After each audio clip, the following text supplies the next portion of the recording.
Welcome back to Squarebody Stuff. In this episode we're going to talk carbs. Good carbs, bad carbs. Any carb can be a good carb if you know what to do with it.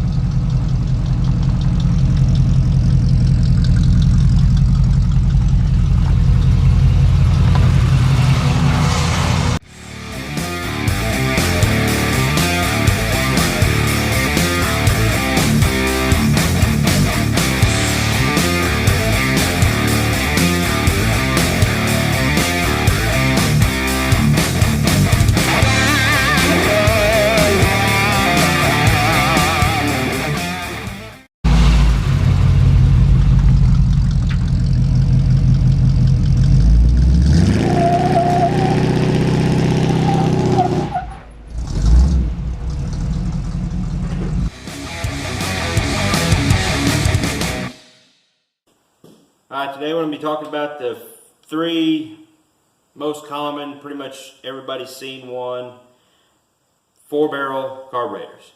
And when we talk about 4-barrel, we're talking about the number of venturies in your base plate.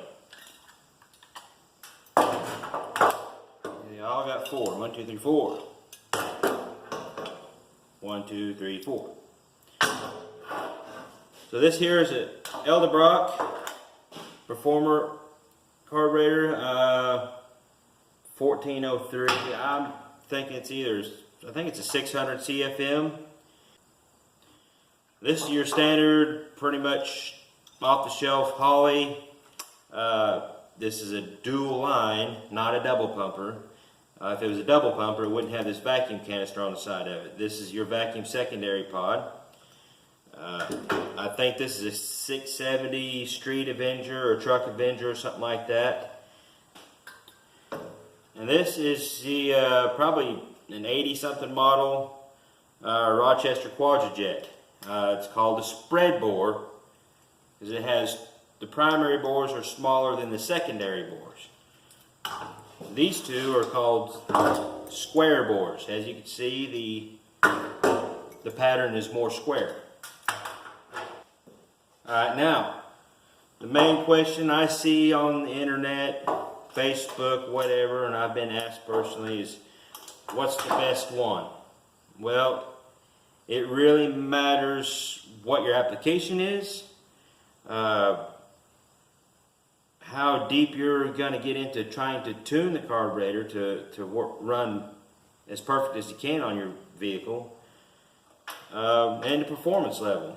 Obviously, for all-out performance, Holley's pretty much the way to go. I'm sure some people argue with me on that, but you look on about any drag car, boat, whatever, and they're going to be running some sort of Holley. Now, Quadrajets, they could be made and tuned to run with with plenty of horsepower. I'm not going to put a horsepower number on there and say, oh, these are only good to X amount of horsepower. These are 800 CFM, I believe. All of them, after a certain year, are 800 CFM. So you've got plenty of CFM to flow a mile big block if you want to. It all comes down to the tuning inside of it. Edelbrocks, I mean, they call them a performer. And they are. I mean, they can run good. They're based off an old Carter, I believe AFB, and they've been around for a lot of years, and they can perform well too. But in my opinion, and the opinion of a lot of people, is if you're going to go for all-out performance, the Holley is the way to go. What I want to show you now is the difference between how the throttle blades operate on these three different carburetors. Like I said, these are 4 barrels, and your primaries are going to be closer to me, but the primary, when I say primary, that's your front 2 barrels. as it's sitting on a vehicle, like you're looking at the front of the vehicle. This is the front primaries, this is the front primaries. I'll go through the Edelbrock real quick. I guess it could be considered a mechanical secondaries, because as long as this arm is down like it's supposed to be whenever it's in the vehicle, the secondaries will open up mechanically. Now the primary throttle blades have to open up so far before this linkage over here starts pulling the secondaries open, and then they all open together. Now there's a little bit more going on than that. Like I said, there's this lever over here. Got a bunch of junk going on in here. There's some throttle. There's some plates inside there, air valves inside there that have to have air flowing across them before they will open up. So there's a little bit more going on. I'll go over that later, or maybe in a whole other video just on these Edelbrocks. Now the Quadrajet, it is also mechanical secondaries. The primaries open up a certain amount before the secondaries open up. Now the nice thing about the Quadrajets is you've got the very small primaries that you're running around, just driving around, normal driving. You're just running on these little bitty primaries, and if you get them tuned right, you get very good fuel mileage just using those, and good throttle response. But then once you open up those big secondaries, that's when you get your performance and get a lot of air and fuel moving through. But it's not just these moving. You also have these on the Quadrajet that once the throttle blades are mechanically opened, the vacuum will start pulling these flaps down. And that's what actually adds more air, will pull more air in, or allow more air in, I should say. And then also pulls up these rods, which adds more fuel to it. Just like on the Edelbrock, there's a little more going on than just blades opening up. Quite a few little adjustments that I'm not going to go over right now. Now the way the throttle plates operate on this particular Holly is a little bit different than these two. Basically, it's a little more simplified.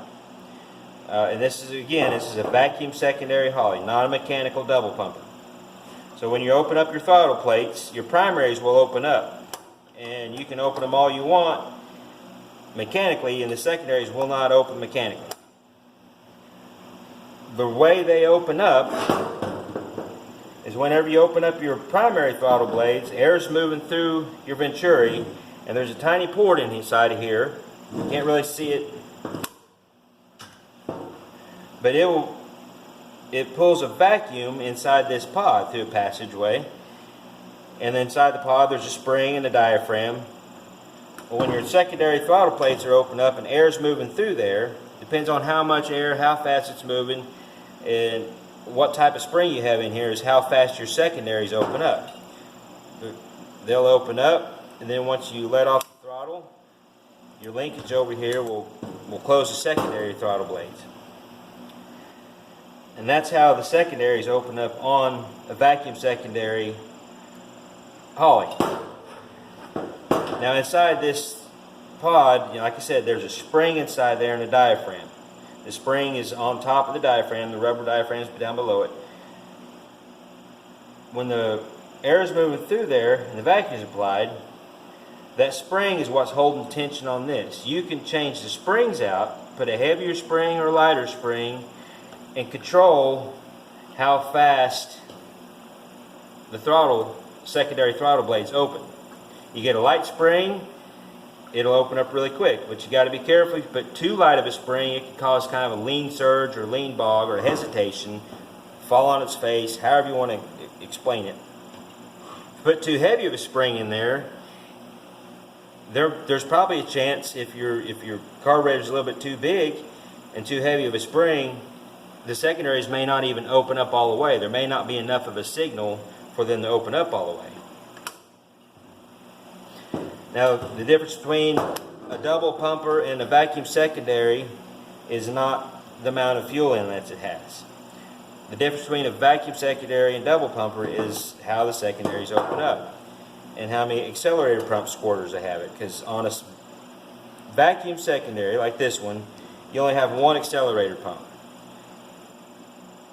Now on a mechanical secondary, you'll have a pump diaphragm like this, which will be a little bit bigger on the back side.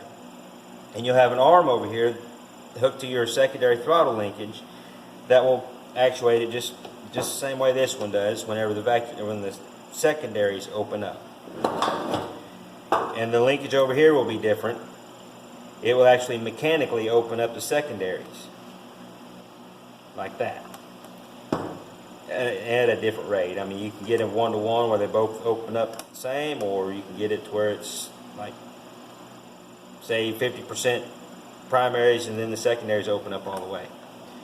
But that's the basics on how the throttle plates work on these 3 different carburetors. So next I want to move on to like your basic adjustments on differences between these 3 carburetors.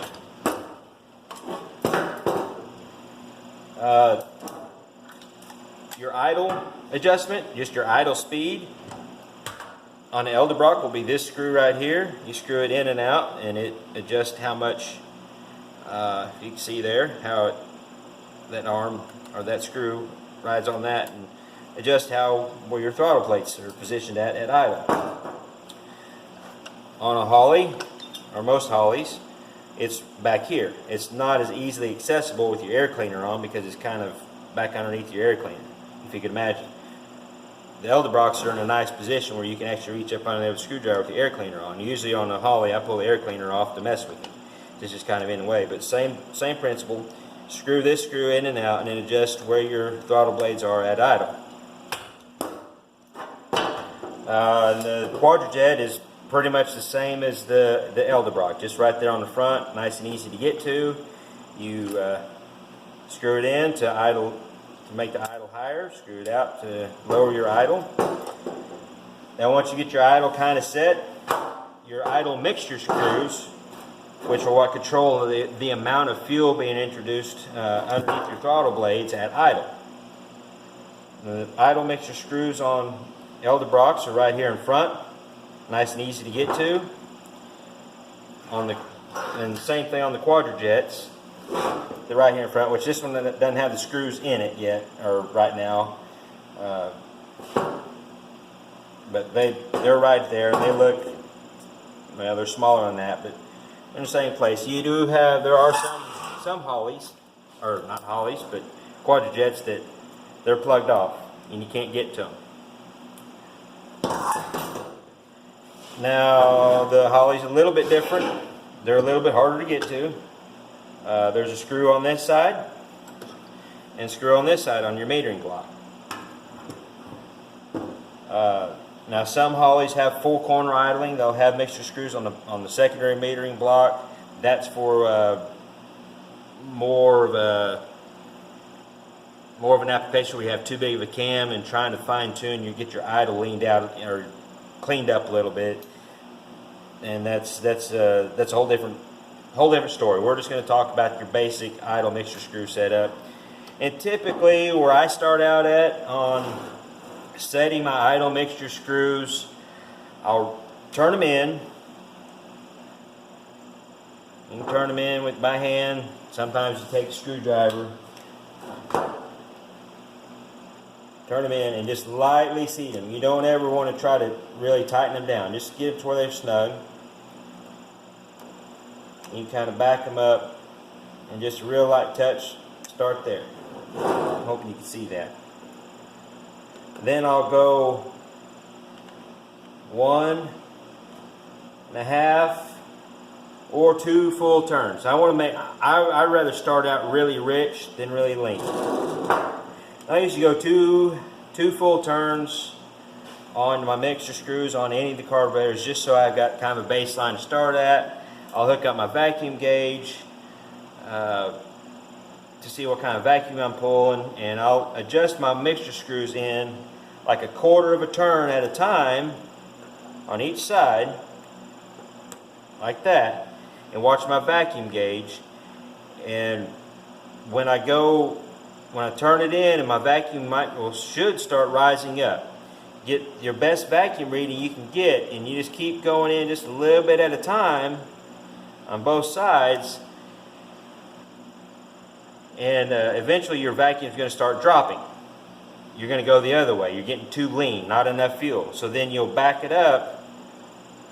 I usually back up where it starts leaning out a little bit too much. I usually back it up at least a quarter, maybe half a turn, but usually quarter turn is about the best place. But you can kind of mess around with it. If you have a little issue with a little bit of a stumble right off idle, just give it a little gas and it tries to stumble a little bit. You may want to back your screw out at a quarter of a turn, each one of them quarter turn at a time, to get it to richen up a little bit, and it'll help with that transition between your idle mixture and your mid-range.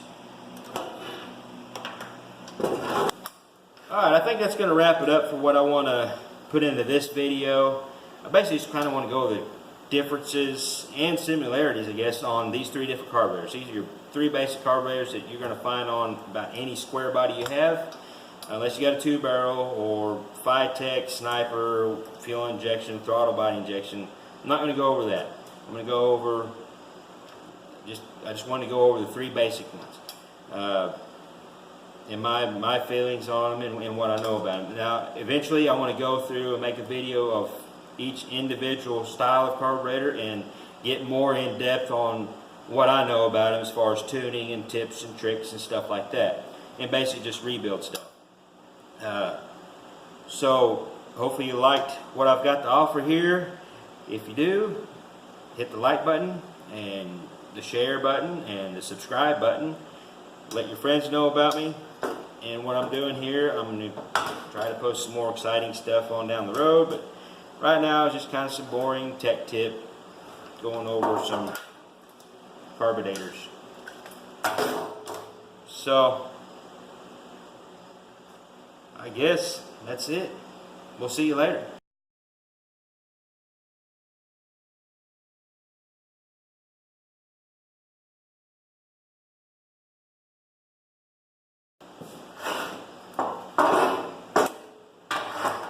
Which one's better? I am. No, I am. No, I am. What about me, guys? I suck too. I mean, I mix fuel too. You're not as good as me. You don't want to be as good as me.